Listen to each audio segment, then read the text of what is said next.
अस्सलामुअलैकुम। आज से हम स्टार्ट करेंगे ह्यूमन रिप्रोडक्शन और ह्यूमन रिप्रोडक्शन में हम पहला टॉपिक पढ़ेंगे मेल रिप्रोडक्टिव सिस्टम। तो जो ये मेल रिप्रोडक्टिव सिस्टम होता है इसमें कुछ पार्ट्स होते हैं, जैसे इसमें पेयर ऑफ टेस्टिस होते हैं, स्क्रोटम होता है, pair of epididymis, pair of vasa differentia, pair of ejaculatory duct, urethra, penis and certain accessory glands इसमें होते हैं।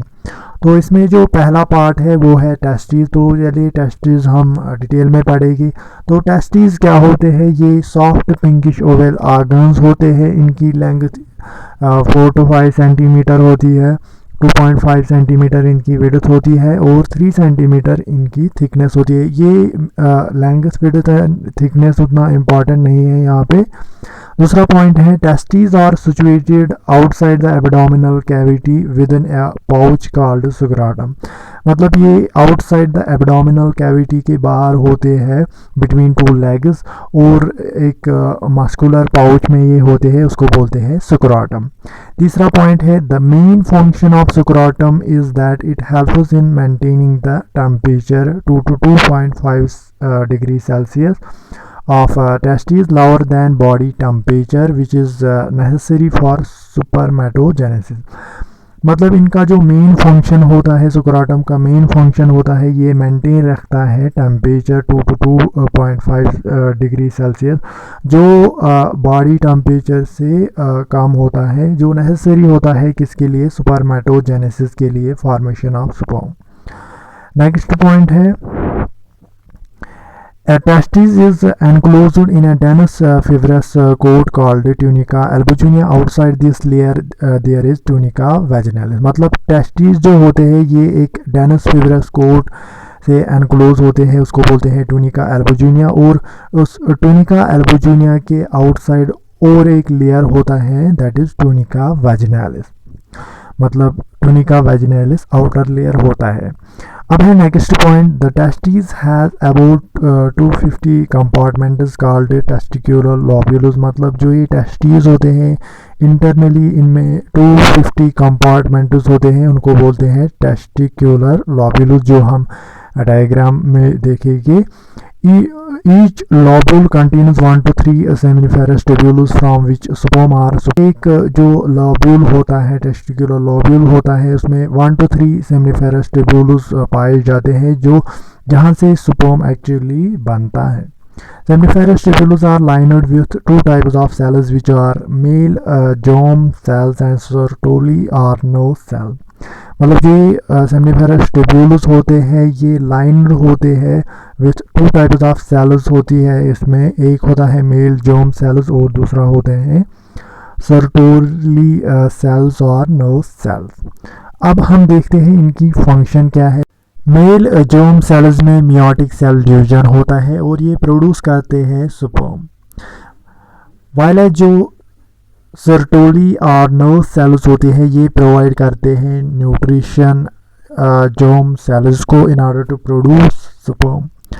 मतलब ये हेल्प करते हैं स्पर्मेटोजेनेसिस में। तो यहाँ पे बहुत ही इम्पॉर्टेंट है, जो मेल जर्म सेल्स होते हैं ये प्रोड्यूस करते हैं स्पर्म, वाइलेज इनको हेल्प कौन करता है? इसमें सर्टोली और नर्व सेल्स इनको हेल्प करते हैं in order to produce sperm. मतलब ये इनको नरिशमेंट प्रोवाइड करते हैं। तो ये है दो तरह की सेल्स होती है। ओके, अब है next the region outside the seminiferous tubules is called interstitial space. मतलब जो ये रीजन होता है आउटसाइड द सेमिनिफेरस ट्यूब्यूल्स उसको बोलते हैं इंटरस्टिशियल स्पेस, और इसमें कुछ स्मॉल ब्लड वेसल्स पाई जाती है और इंटरस्टिशियल सेल्स और लीडिंग सेल्स पाई जाती है। अब है next point these cells secrete male sex hormone that is testosterone। मतलब जो ये लीडिंग सेल्स होती है इनकी मेन फंक्शन क्या होती है? ये सेक्रेट करते हैं male sex hormone that is testosterone and androgen, ये प्रोड्यूस सेक्रेट करते हैं, ये इनकी फंक्शन है।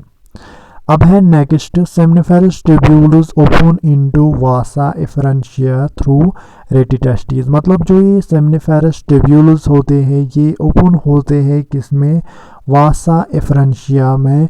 जैसे यहाँ पे आप देखो ये सेमनिफेरस ट्यूब्यूल है, ये ओपन होता है किसमें, वासा एफरेंशिया ऊपर है, वासा एफरेंशिया थ्रू रेटिटेस्टिस से ये ओपन होता है। जो रेटिटेस्टिस क्या होता है, ये नेटवर्क लाइक स्ट्रक्चर होता है और यहाँ पे ये है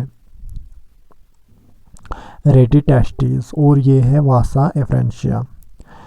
अब है next point, Vasa efferentia leaves the testis and opens into epididymis located along the posterior surface of each testis।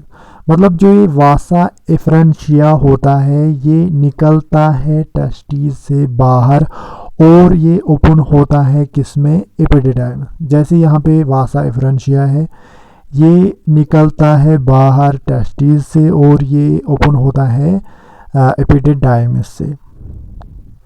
Epididymis में ये ओपन होता है, जिसके फिर पार्ट्स होते हैं वो हम देखेंगे आगे। तो ये है पॉइंट। अब है next point, the short straight tubule which connects seminiferous tubules with rete testis is called tubuli recti. मतलब जो ये शॉर्ट स्ट्रेट ट्यूब्यूल होता है जो कनेक्ट करता है सेमनिफेरस ट्यूब्यूल्स को विथ रेटिटेस्टिस के साथ, यहाँ पे आप देखो उसको क्या बोलते हैं, ट्यूब्यूलाई रेक्टाई। ट्यूब्यूलाई रेक्टाई उसको बोलते हैं, शॉर्ट स्ट्रेट ट्यूब्यूल। यहाँ पे आप एक बार देखो ये डायग्राम में, सेमनिफेरस ट्यूब्यूल्स को जो कनेक्ट करते हैं रेटिटेस्टिस के साथ और जो ये ट्यूब्यूल्स हैं उनको बोलते हैं ट्यूब्यूलाई रेक्टाई।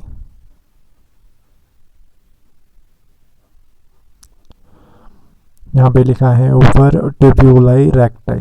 तो ये है यहाँ पे शॉर्ट स्ट्रेट ट्यूब्यूल्स जो कनेक्ट करते हैं सेमनिफेरस ट्यूब्यूल्स को विथ रेटिटेस्टिस। रेटिटेस्टिस क्या होते हैं, नेटवर्क लाइक स्ट्रक्चर होता है। तो ये है यहाँ पे पॉइंट। अब है नेक्स्ट,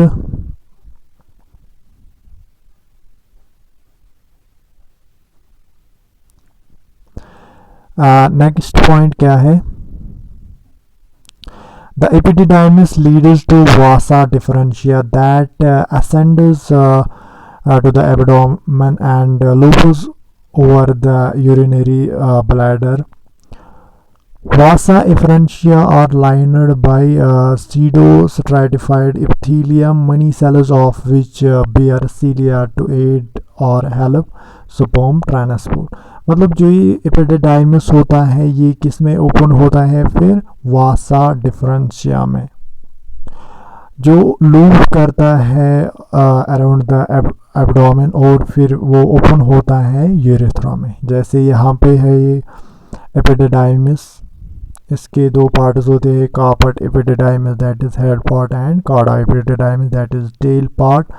तो ये किस में ओपन होता है, वासा डिफरेंशिया में। जैसे यहाँ पे ये ऊपर की तरफ वासा डिफरेंशिया जाता है तो ये लूप होता है यूरिनरी ब्लैडर के इर्द गिर्द और फिर ये फाइनली ओपन होता है किस में, यूरेथ्रा में।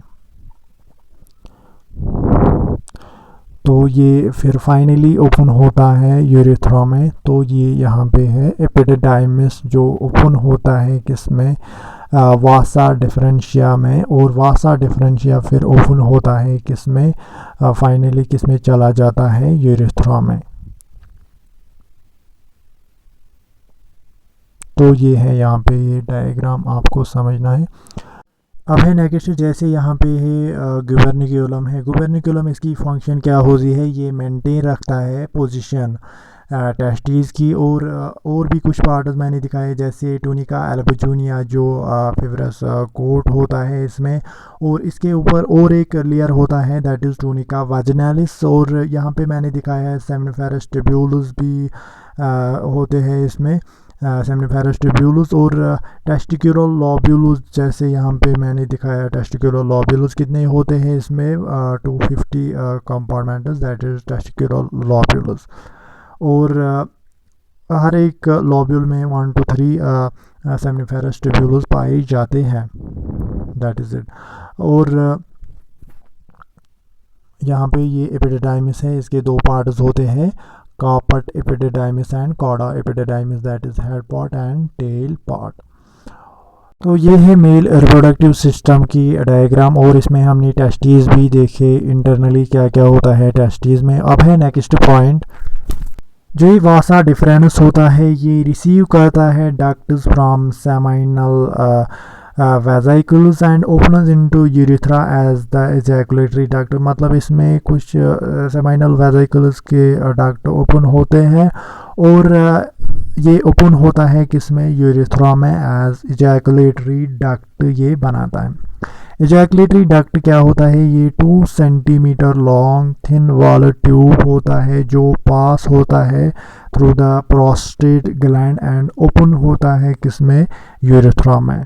ये हम आगे देखेंगे डिटेल में, तो अभी आपको इतना याद रखना है। अब है नेक्स्ट मोस्ट इम्पॉर्टेंट पॉइंट, जो ये टेस्टिस होते हैं ये प्राइमरी सेक्स ऑर्गन्स होते हैं मेल्स में, बिकॉज ये प्रोड्यूस करते हैं male sex hormone, that is testosterone, जिनकी वजह से जो है मेल में इनके मेल कैरेक्टर्स आते हैं, जैसे इनमें कुछ चेंजेस आते हैं उससे। तो ये है पहला पार्ट, दैट इज़ टेस्टिस। और नेक्स्ट हम पढ़ेंगे इसमें दूसरा part, that is scrotum, detail में हम पढ़ेंगे।